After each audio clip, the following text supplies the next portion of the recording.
Hello, everybody. Can you all hear me? Can I get a thumbs up in the comments if you're able to see and hear me?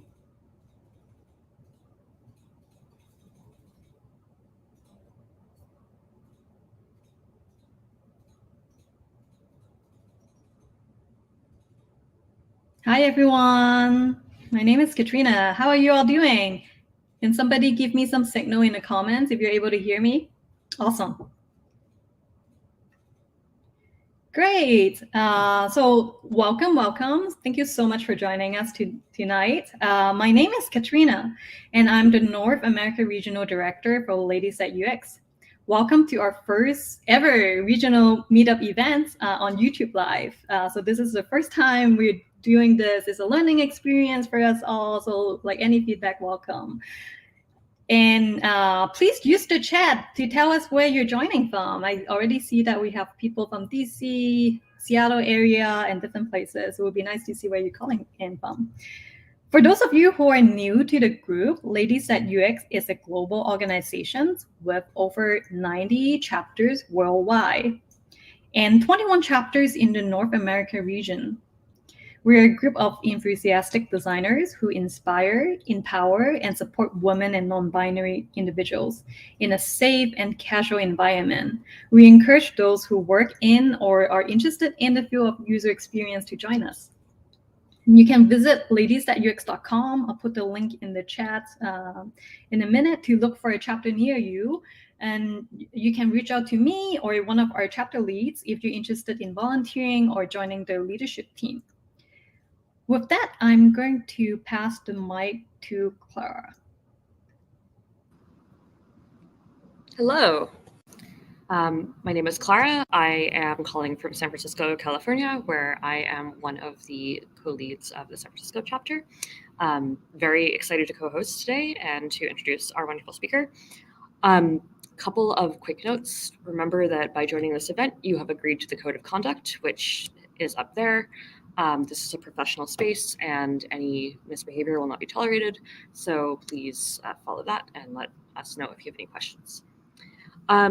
With that said, I am eager to introduce Kelly.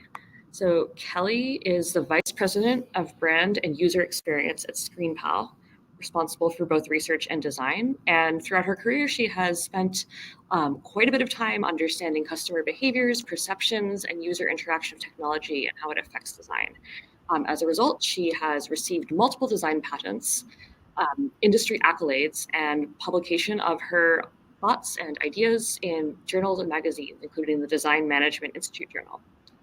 So I am very excited to learn from her tonight and look forward to having her talk. So please join me in welcoming her. Thank you so much. I really appreciate you hosting this event. Thank you to Ladies UX and the amazing volunteers that I've met through the process, Clara and Katrina and the other volunteers. And thank you so much for joining me today as I talk through how a holistic approach through to experience management, including a focus on employee experience or EX, results in a better user experience for customers. And just as a note, it's 8 p.m. where I'm located, so there might be some background noise. This is definitely the hour of the unquenchable thirst for my children, so there might be some kind of entertainment in the background. For anyone who might benefit from an audio description, I'm petite, I'm 5'1", I have blonde hair, I have a light pink sleeveless shirt on. And I am the Vice President of Brand and User Experience for a company called ScreenPal.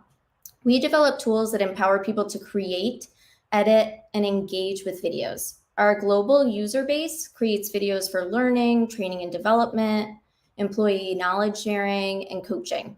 If ScreenPal looks new to you, we actually used to be called Screencast-O-Matic. But after about 5 years of very hard work, design research, and a number of kind of iterative changes to our brand, we just launched, rebranded, and renamed. So a big shout out to anybody on this call from the ScreenPal team for all that hard work. Another thing that you should know about me is that I absolutely love what I do for a living. My path into technology wasn't super straightforward.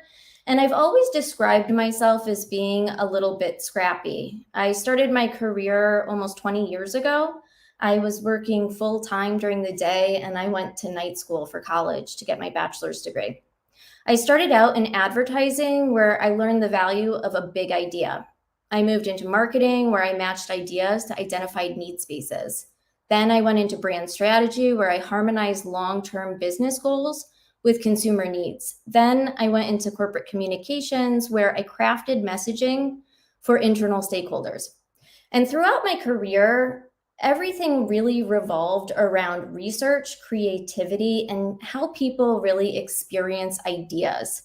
I transitioned into technology a little over 10 years ago, and I look at how people experience ideas throughout a product lifecycle. I wanted to give a little bit of context into my background because this does add context into how I think. These different roles have really shaped my perspective on user experience research, design, and management.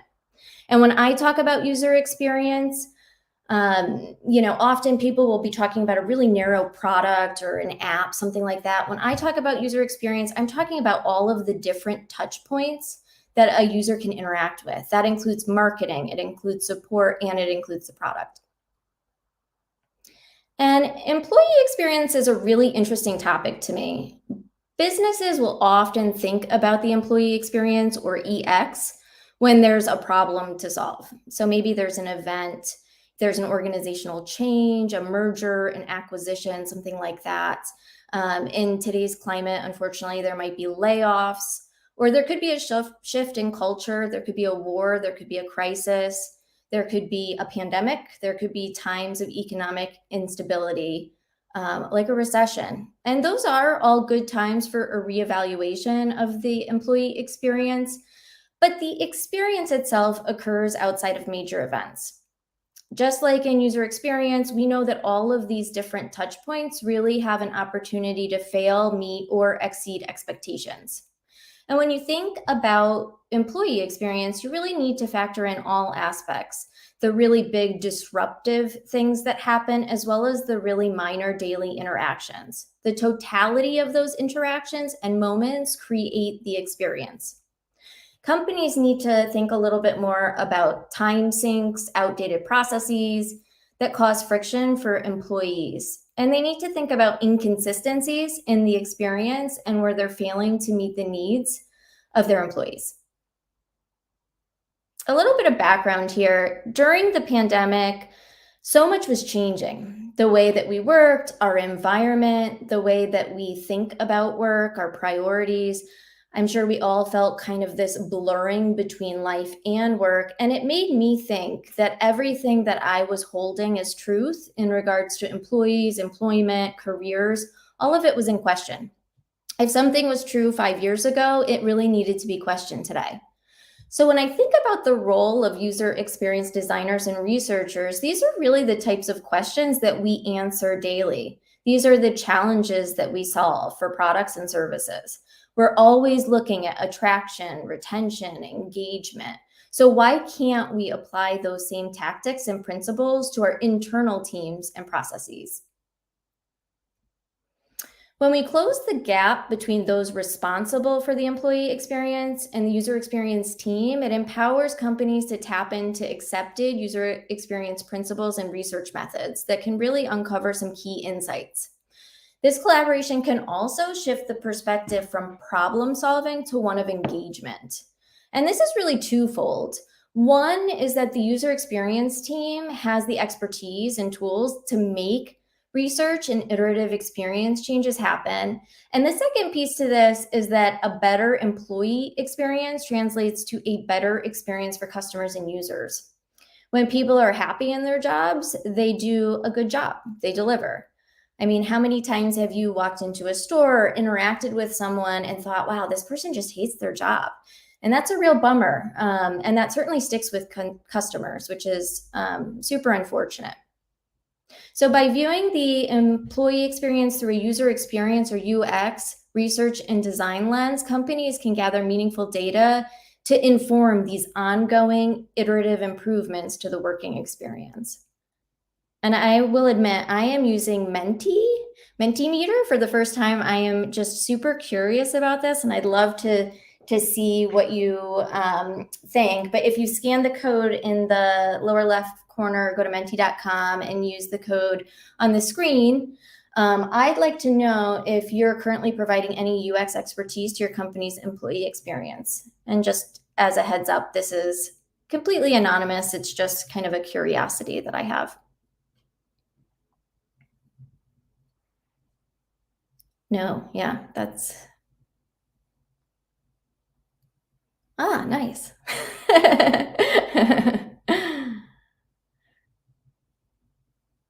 I would imagine a lot of companies aren't utilizing their UX team to provide, support and employee experience. So I think that this is a typical 4-to-1. That seems right. Awesome. With that, I'm going to move on to the next slide.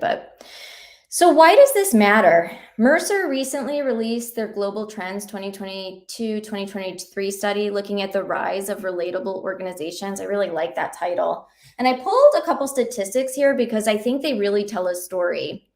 When asked if employees are feeling energized at work in 2019, 74% of people said, yeah, I feel energized, versus 63% in 2022.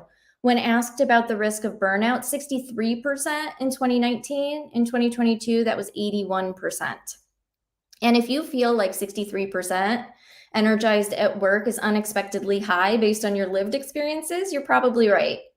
When you actually look at the disaggregated data, only 57% of women feel energized at work. And then when you look at the numbers in the United States, it's even lower. So as a leader, this is a very scary trend. And it's not really a shock. There is a big difference between 2019 and 2020. I even think about the way we talk to one another and our vocabulary. In 2023, we now have phrases like Zoom fatigue and quiet quitting and bare minimum Mondays. And really, with layoffs happening across tech right now, people also may be staying in positions that they're less passionate about simply because they're scared to leave. They perhaps can't leave, or a job doesn't exist for them to go to. So this isn't just something felt in technology. I will say, when looking at the data across medicine and education and some other industries, this is something that's felt kind of throughout. And I love this slide. I lovingly call this slide the "I'm awesome, who wouldn't want to work for me" slide. But with hybrid and remote work, managers may not be privy to the challenges that are being experienced by their teams. Managers' experiences often are very different from the people that they manage as well. And according to Deloitte, when asked about employee mental, physical, social, financial health, executives vastly overestimate how employees are doing. When asked about mental well-being, 84% of executives said that employees were good or excellent versus 59% of employees who self-reported the same. When you look at financial well-being, there's a substantial discrepancy here. 81% of C-suite assesses employees' financial situations as positive versus 40% of employees self-reporting the same. So, I don't think that this is intentional, and this discrepancy is really nothing new. I do think bias can really creep into some of these kind of perceptions because nobody wants to think that workers on their team are struggling. And I will say that, I have worked alongside, I've worked for, and I've worked with really empathetic leaders. So I don't think that it's that leaders are not empathetic. I think what this highlights more than anything is the need for research that really illustrates the complete picture. And it's also a really good reminder that your employee experience needs work. Yours needs work, mine needs work. This is something that's iterative, and it's something that needs constant attention. Another thing to note here is that feedback happens outside of an exit. Often we conduct these exit interviews to understand why someone's leaving the company. And that is a great time to uncover really big issues, major issues, problems with management, things like that. But people are unlikely in those scenarios to mention really small annoyances. that contributed to their decision to leave. They're really unlikely to mention the little paper cuts, the frustrations, those nudges that made them look for a job in the first place. And there's also this cognitive bias. Some of the people on the call may be aware, called the peak end rule. And it basically says that you're more likely to remember the peak of your experience or when you had heightened emotions and the very end of your experience. So if an employee's feedback is based on the peak and the end, it's really not giving us complete data. I think about my kids with the peak end rule quite a bit. We're on summer break now, but when they would get off the school bus during the school year, I would ask them, how was your day? And I very often heard about recess, and I heard about the school bus ride on the way home. And the recess and the school bus don't really speak to math that's learned. It doesn't speak to books read, science experiments that were conducted. It doesn't tell me about the environment or the social aspects. And, luckily we have very lovely educators, very caring educators in our schools, but they don't mention them. So if I based my thought of their school off of their description, I would think it was much more Lord of the Flies than a learning environment. So all of the aspects of an experience are extremely important. I do have another slide here. I think I have to hit it though. Hold on. I don't know. Again, this is anonymous, but how satisfied are you with your employee experience? Again, this is, somewhat just curiosity. And I really like the idea of using these interactive tools during presentations. So I'd love your feedback on that too. But how satisfied are you with the employee experience at your work? And again, this is confidential. It's not going to be used for anything other than curiosity, somewhat. Just give it a second.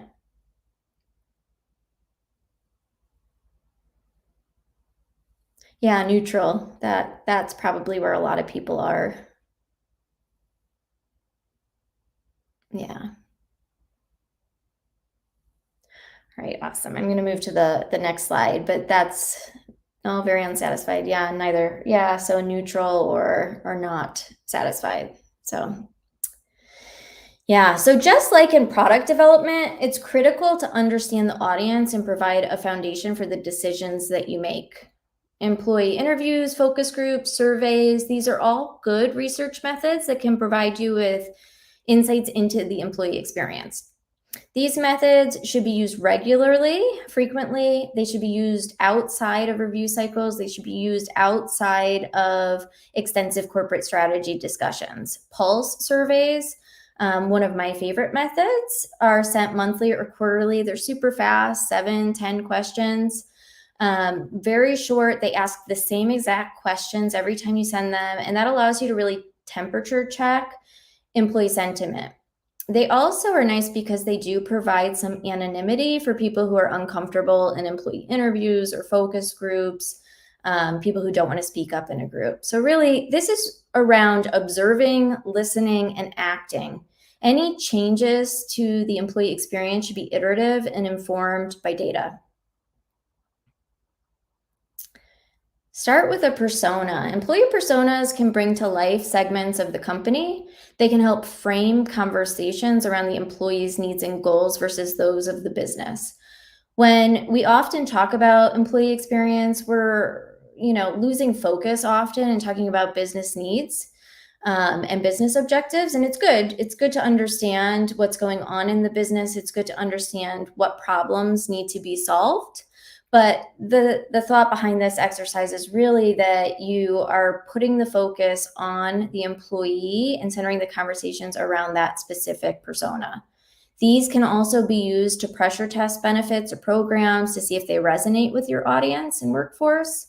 And the UX team is perfectly geared to audit the company and identify patterns and ways of segmenting to drive focus in the conversations.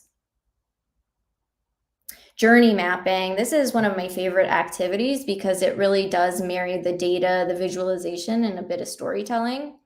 Once you have your persona, you can begin mapping out the employee experience to understand the life cycle. From the personas perspective, you can walk through key stages, including the recruiting, the onboarding, development, retention, and exit. We spent a lot of time on onboarding and the exit, the kind of hellos and goodbyes, but there's a lot that happens in the middle that could be influenced and made more positive. So when you look at the journey map, you can identify opportunity areas based on gaps, friction points, times of those heightened emotions, and inconsistencies in the experience. When you have the journey map, you can look for those moments that matter, or those really high value moments, the make or break moments in the experience, and prioritize those based on what will have the most impact for your kind of unique DNA of your organization. Rethinking the employee experience is important for business growth and delivering on brand promise. Kevin Oakes has this really great book around corporate culture called The Culture Renovation, A Blueprint for Action. He says, healthy culture is usually the cause of great market performance and not the result. And I couldn't agree more with this statement. When people feel like they have purpose and they connect with a company's overall mission, they feel valued, they're more likely to deliver. And they're also more likely to raise the bar and expect others around them to follow suit. People just want purpose in their roles. And Abby Cover, I love her How to Make Sense of Any Mess. The more satisfied your users are, the more likely they are to do whatever it is that you're encouraging. And the same is true with employees. Mercer's Rise of Relatable Organizations, they noted that energized employees are 2 times less likely to leave and 3 times more likely to be supportive of leadership. And there's a real impact on businesses when people are motivated at work. Gallup's State of the American Workplace highlights the impact of highly engaged business units, with a 41% decrease in absenteeism, 17% increase in productivity, 20% increase in sales. And one of the metrics that I always look at, the 10% increase in customer metrics, so customer satisfaction, that speaks volumes. Shifting the business objectives from business objective thinking to experience thinking, you can really connect with people in a meaningful way. And by connecting EX and UX, you can create a better place for workers to bring their best selves and produce their best work and grow with the business. And that's because the employee experience and the user experience are very connected. Greater collaboration between those responsible for the employee experience and your UX team can help you identify and improve the working experience. And it really does have the potential for transformational results for your company. And with that, thank you so much for joining me for this presentation. Here are a couple additional resources. If you're looking to learn more about employee experience, there's a really fun newsletter by Hiba Youssef called I Hate It Here. Really cheeky, but really great insights. I love it. And then the book, as I mentioned before, by Kevin Oakes. If you have any questions, you want to connect, here's my email, as well as my LinkedIn. I'd love to connect. I really am excited about Ladies That UX and kind of the mission and what everybody's doing to connect and empower women in user experience. And with that, I can take some questions. Awesome. Just want to say thank you, Kelly. Love their presentation. Thank you so much. It's very relatable. I'm wondering, maybe you can put the last slide up so it has your contact information. Oh, sure. People didn't capture it. Let's see if we can still do that. Yes.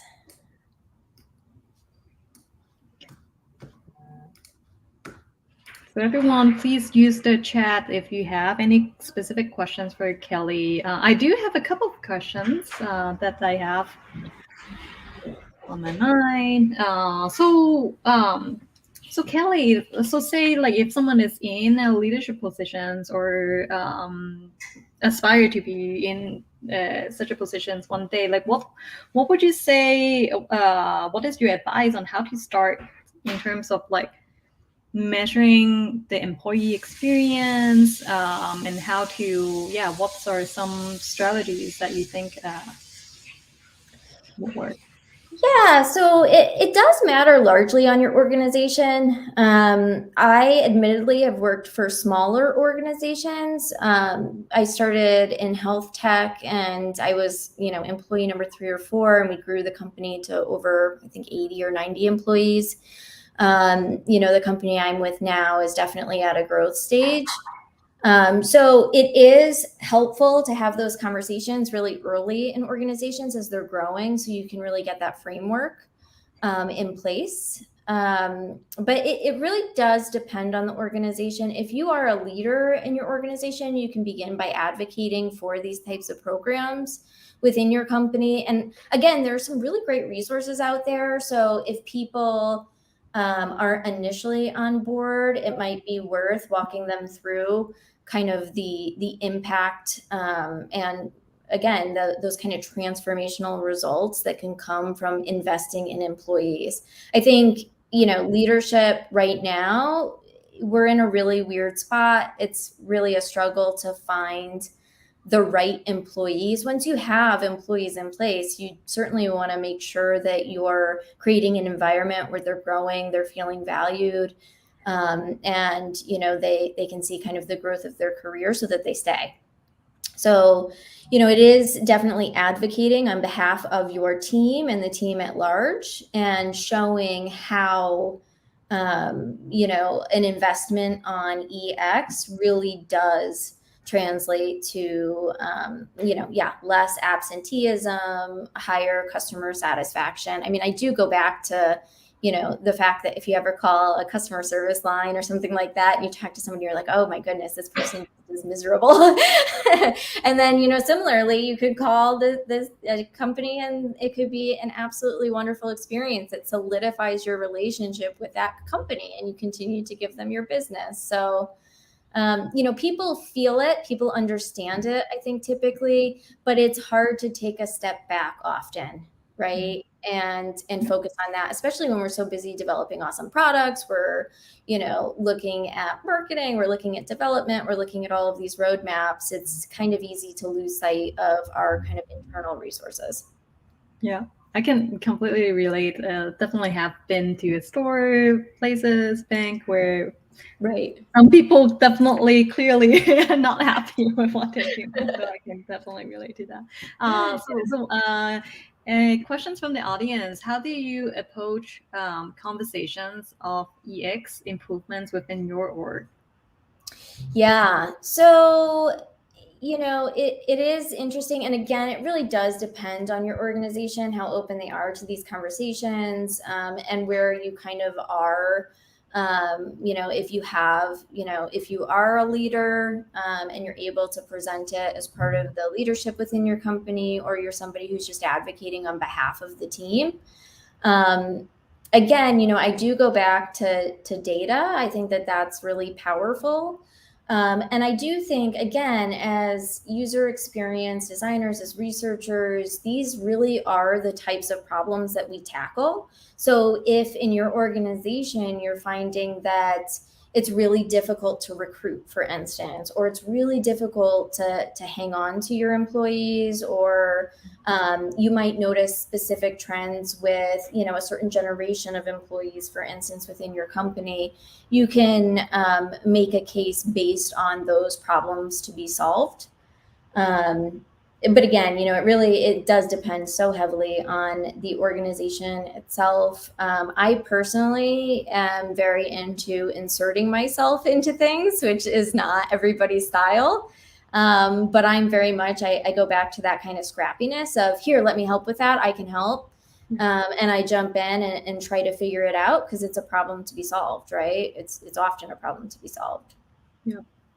Gotcha. Before I take the next question, actually, I have a question for our audience. So this is part of a leadership series, and so I'm interested and curious to know, doing an official poll of how many of you in the audience are a manager or have some sort of influence to. I think the poll kind of did it.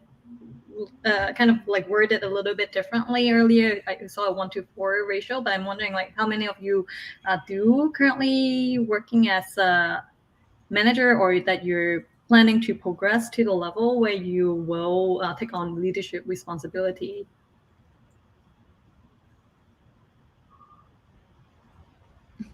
Silence.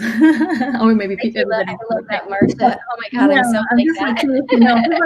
One thing that I'm really, I myself is an advocate for like helping those who are interested in progressing their career to get into that positions. And that's like one of the reasons why I'm really into like putting together leaderships related events, topics.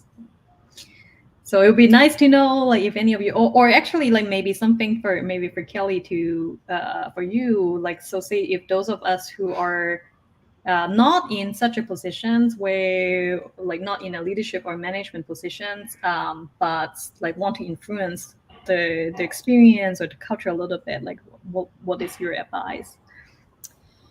Yeah, that's a great question. So, I'm a big advocate in positively impacting what you can, right? So that might be something small. It might be that, hey, you know what? I'm going to make these changes in my team, or the way I collaborate with other designers on my team, or the way I communicate with the development team. You can start small. There are, some little things that you can do that can just improve the culture, like giving people kudos in an environment where other people can witness it, right? Like on Slack channels or in a meeting, things like that. So if you don't have influence over kind of larger corporate strategy initiatives, I would definitely say start small and then make a case for doing things bigger. Gotcha. Yeah, that's really cool. Yeah, definitely. Just like giving, like, I used to work at the place where we do Cookies Friday, and so it's just like we kind of like take turns, like baking cookies, and so it's just like yeah, things that like little things that you can do to influence and make everybody happier and make yourself happier too. Like myself was a lot happier when we used to have Cookies Friday. Cool. Anyways, we can take the next question from Lillian. How does EX overlap with service design or design ops functions? So EX, employee experience overlaps everything. I think it's very tied into all experience, right? Whether that's UX, CX, the employee is really speaking on behalf of the company when they're interacting with people, when they're building tools, when they're doing their jobs. It's important for them to feel the ownership over what they're doing. They should feel empowered to be delivering these experience for the end users, for instance. So I think employee experience is just foundational to being successful in those other areas. I think when you look at companies who are just nailing it with a user experience, those companies are very often also nailing their EX programs. I even look at companies like Slack. I don't know if you ever read their release notes. Their release notes are beautiful. It's poetry. It's amazing. The way that their team interacts with people on social. It's very consistent. Everybody's speaking on behalf of the brand. People feel empowered. They are smart and they're trusted. I don't work at Slack. I hope that this is all true, but I imagine that they are nailing their employee experience. People are kind of bringing their best selves to work. They're producing really great experiences.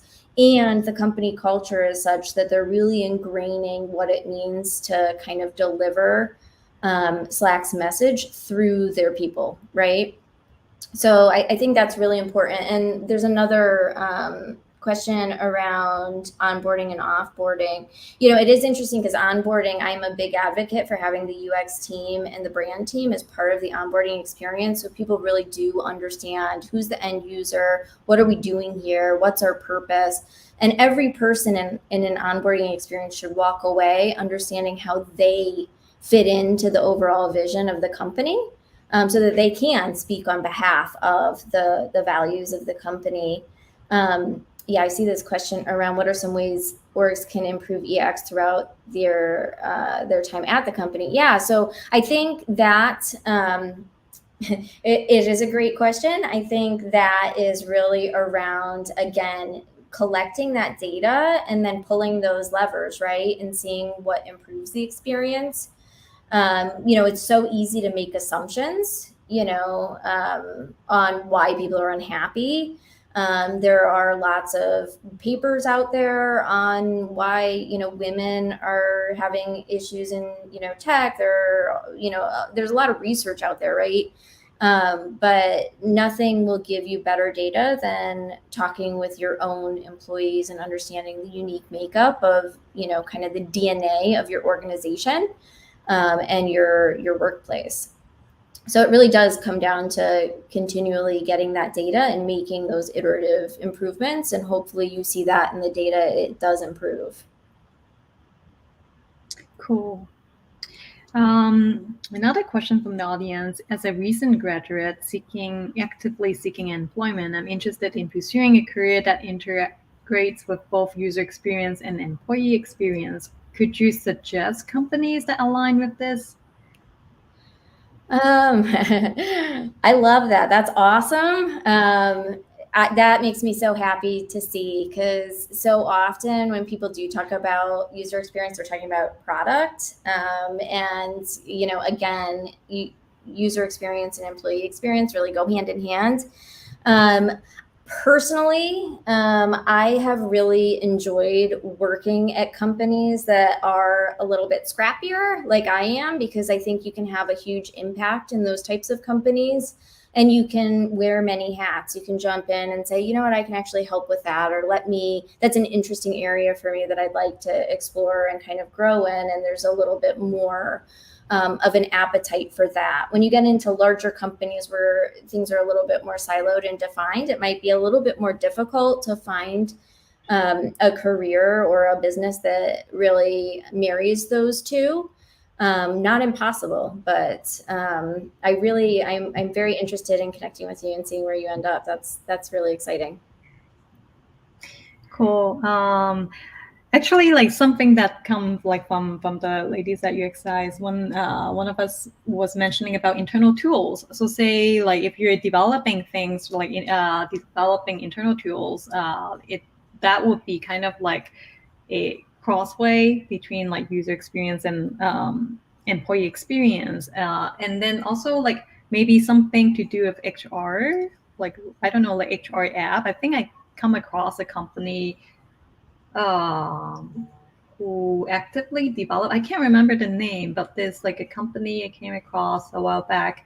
They do create surveys. Like I think they have some apps, and so they're actually the entire purpose of the company is for kind of like to serve that employee experience spectrum. So it's really interesting. But I'll have to look it up, and I'll find it and I'll post it somewhere. Yeah, there are a lot of tools. I think people are realizing more and more how important good employees are, right? Through the pandemic, and it was really difficult to recruit, and it's really difficult to kind of create a culture that people want to stay in when there are layoffs and things like that. So I do think people are more aware of the problem, but again, I think businesses and we lose sight of it sometimes, right? We're so busy kind of doing what we're delivering to the end user, what our product or our service is, that we do sometimes lose sight of it. So there are tools out there. There's a tool for kind of giving feedback and one-on-ones and things like that called Charma, which is really interesting. They've got an interesting product. And yeah, there are companies that just do surveys for employees, and those are also super interesting. Yeah. And just a side note for those of you who might be recent grads, like others who are looking for UX types of jobs. I think like one thing that you could try is like just imagine if you could have any jobs, like what is some sort of like tools that you're really interested in. You might discover like companies that is not as well known, but still could be really good opportunities for you. Like actually like that, like HR app tooling, that's kind of like is interesting. Yeah, like you might come across things that is not like the typical tech companies out there. Like maybe there's some like mid to smaller size, or it could be big companies that is just that not in our everyday life. Like maybe enterprise tools. I think those are all there are lots of cool opportunities across as well. And then the next question, how do you approach the process with HR who may have their own systems or methods?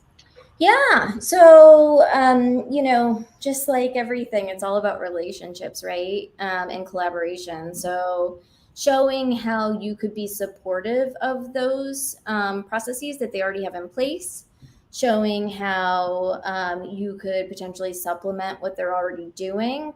Again, someone in HR, they may not really realize what a user experience researcher or designer is doing for the product, and being able to apply that to internal teams is really interesting. And if you could partner with someone, if you do have a more, a team that's more fully formed for HR, being able to develop those relationships and being able to collaborate with them is probably the best first step. And I think sharing resources, right? Any of these resources about user experience and employee experience, how they do go hand in hand, and how those kind of methodologies and principles that we do every day could certainly be used as an internal resource. A lot of the time, people look for outside kind of consultancies and things like that, and there's value to that, having this kind of unbiased, third party come in, but you might be able to tap into internal people who have the expertise and can help improve the experience. Cool. So Kelly, I have another question for you. A little bit slight pivot from the topic that we have about employee and user experience. Well, it's user experience related, but maybe a little bit pivot from the employee experience. So as a VP in your company, like what are some challenges that you overcome? Because like one thing that, as I mentioned at the beginning, as I did the intro for Ladies at UX, like we're here to support and empower women. And like one thing that I'm personally very passionate about is to help help women and non-binary folks to get into leadership positions. So like what are some of the advice that you might have for women who are maybe like mid-level thinking about it and like just not sure what to do to take the next steps into taking a leadership position? Yeah, that's a great question. I definitely am an advocate for having kind of an internal board of directors. So people that you can count on to kind of pitch ideas to get their thoughtful feedback on. These don't necessarily have to be friends. These could be people you just really trust their opinions on things. And when talking through kind of career changes, or, I'm thinking about exploring this, or do you have any advice for how I can improve these skills? It's always good to have those people that, they're able to provide you with that guidance, that feedback. And, it is valuable if those people are in your company. It's valuable if you have people outside of your company to give you that advice too. There are people in industry, people out of industry. I have a very good friend of mine who's on my personal board of directors that's a corporate recruiter. And sometimes I run ideas past her because she has a different perspective on things. So I think it's important to find the people that you value their opinions, you can trust that they're going to be, transparent and give you good feedback to help you grow in your career. I will say, so I grew up with two older brothers. So it is kind of funny when I talk about, talk with my family about being a woman in technology. For a very long time, I was the only woman in the room for quite some time in a number of rooms. And that wasn't uncomfortable or intimidating to me. But it can be. It certainly can be. I can totally understand how people would feel that way. It wasn't for me personally. So I'm certainly somebody who advocates for myself and advocates for others who are in the room and not in the room. So I think it is important to have the people you can trust and seek feedback from, but also advocate for yourself, believe in yourself. If you don't have the information, you can get it. And really, when you are most, when you're feeling kind of discomfort because you feel like you're a little bit out of your kind of safety zone, that's when you grow and when you develop new skills. Yeah, this is great advice. And like, I personally have a few really good mentor in my life that helps me and like give me like different perspective, as you were saying, Kelly. And then like I just want to like advertise for ladies at UX here too. Like we have like lots of like wonderful chapters around the world, and plus in the North America regions, that I encourage you all to like pay attention to our events. Sometimes like look for local chapters. You might have like in-person events. I think that's a really good channel to build your network, to get to know people, and to learn from those who might be in that like leadership positions, or might be able to give you some perspective. Mm-hmm. And another question from the audience: how do you boost morale, employee experience with all the uncertainty in tech? That's a really good one. I think it's what we were talking about with a bunch of layoffs that's happening. And it certainly is a difficult time. And again, you really need to think through kind of your team dynamics. I'm always a fan of, as I said, starting small and doing what you can that you think might improve the employee experience. But I will say too, it's important to address, not suppress things. So it's okay to acknowledge things as opposed to just pretending things aren't happening. So I think that, certainly a lot of people have a tendency to just like, let's not look at that and let's not acknowledge it. And that's not helpful, right? When problems present themselves, you need to address them. And, that could look different if you're in an organization where, people are actively getting laid off. That might look different than, perhaps you're in a company or an industry that isn't feeling it as much, but you're seeing, kind of on LinkedIn, some of the news and things like that, and some of your connections getting laid off. So I think it is different. It does depend on the organization. And I feel like that's not a great answer for you, but I do always agree with addressing and not suppressing. Always, be kind of honest with where things are versus ignoring problems at hand. Yeah. And I want to piggyback on that specific topic. I know like this has been a difficult year like this, and last year of the layoffs around, and then plus I think a large part of our audience for ladies at UX are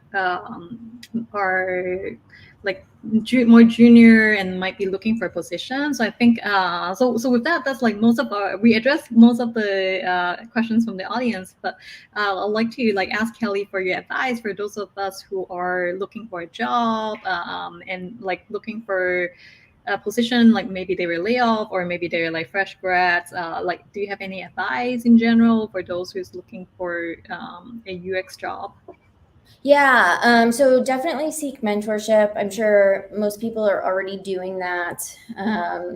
I think the other thing that's interesting, especially for recent grads, is looking for consulting and freelance work. Sometimes people shy away from that because they are looking for full-time employment, and I get that. I can totally relate and understand that, but just getting in the door and getting that experience is super important. I was talking to someone the other day who was interviewing for a job. She interviewed, I think, 3 or 4 rounds, and then they ended up going with someone else. She was a recent grad. She was really excited. She thought that this was it. And I said to her, keep that connection going, continue to reach out to that company, because there's nothing to say that employee, it works out and it's a great fit for everybody and they're still there in 5 years, right? So keep that connection. And also, another way in is, especially in that case, it's saying to them, hey, I understand you went another direction, but if you do need help with any side projects, I really did enjoy learning more about your company, and I really like to help kind of support your team if I can, in any way that I can. So, work is all about those relationships and maintaining those relationships. I think it becomes difficult because, on LinkedIn, you connect with so many people and it feels very, kind of shallow connecting with people, but trying to maintain the connections as best you can is hugely important. The other thing that you should do, again, advocate for yourself and reach out to people that you used to work with, see if they have any kind of leads, or if they don't, could they write you a testimonial or a recommendation on LinkedIn, things like that might help set you apart from other people who are applying for similar jobs. Yeah, definitely agree. Like networking definitely helps because it might connect you. Someone might connect you with someone else who Right. means that what leads to opportunities. So like events like this is like just join meetups, like this bunch of like different meetup organizations. Ladies at UX or other UX organizations. And then like another thing that Kelly, you said about like gaining, like looking for like being open for like different options for like freelance and stuff. I completely agree. I feel like especially if you're someone who is junior, like gaining experience, building your portfolio is very important. Right. Like doing volunteer work to just like help get some real world experience is helpful. So yeah. Another thing that I do, and it's, it is kind of strange, but I'll look at people that I look up to on LinkedIn, people who have really great experience, who have really great jobs, and it seems like they're really they've got it together on the career front. Look at what they're doing, look at what they're posting, look at the groups that they've joined. Maybe they have specific certifications that would be interesting. If you want to work for a specific company and you look at the employees and you see that they all have this, extra certification, or they all have this specific skill set, that might be an opportunity for you to kind of hone your skills in those areas too. So Great advice. So with that, we're coming to the end of our event tonight. I just want to say thank you so much, Kelly, for speaking to us all. It's great inspirations from your presentation, and thank you so much for answering all those questions. And yeah, like any last comments, remarks before we close, Kelly? No, I really appreciated being here. Thank you so much. I'm looking forward to connecting with people who are here. So please do reach out on LinkedIn. I love to hear about how people are kind of marrying UX and EX. If you have great stories, I'd love to hear them and just connect and see what you're up to. So thank you so much. Yeah. Thank you so much, and thank you everyone. Connect with us on LinkedIn. I'll share my personal LinkedIn profile here as well if you'd like to connect with me. And well, thank you and have a good night. Thank you. Bye-bye.